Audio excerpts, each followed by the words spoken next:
Hey everyone, my name is Jacob Lee and welcome back to my channel. Today I'm going to be talking about The Mandalorian Season 2, Episode 2, which is called The Passenger.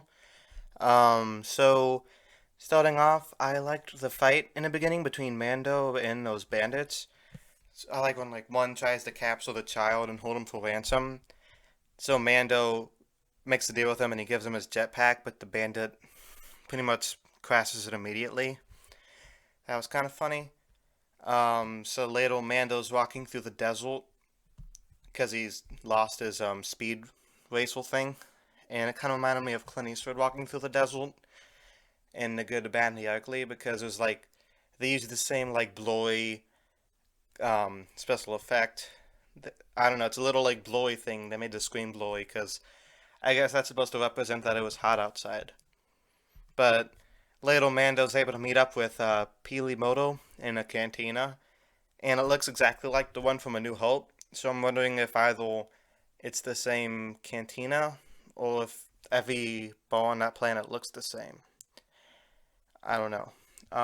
So she's playing cards with this ant, and it's a real freaky looking dude. I love how Star Wars, mostly the original trilogy, and this, they always have these like weird alien creatures, and I never know what to expect. And a lot of them are like based on real animals, because you have like the ants, you have Guido, like the bug guy, and well, now we have Frog Lady. So that's cool. So the Frog Lady knows where to find the Mandalorians, but she'd only tell Mando if he flies her or eggs to her husband.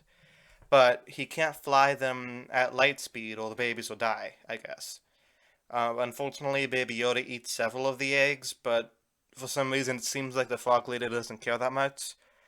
So why include those scenes in the first place? I don't really know, but I don't know. More Baby Yoda time. So anyway, Mando and Frog Lady are flying and they encounter this X-Wing who think they work for the Imperialists, so they chase it through space and eventually chase him through this ice planet. And I love the X-Wings. I always thought they were pretty cool, and I'm glad they're back. And I just gotta say again, it's nice that The Mandalorian uses nostalgia without over relying on it. So Frog Lady wants Mandalorian to fix the ship, but he's like, it's too cold. Wait till later.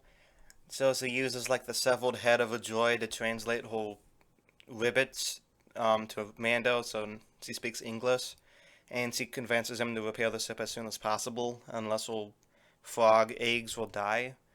But before they could leave, they were ambushed by a bunch of spiders. And then, a big spider shows up. I got it's the mother spider. And to quote the great Liam Neeson, there's always a bigger spider.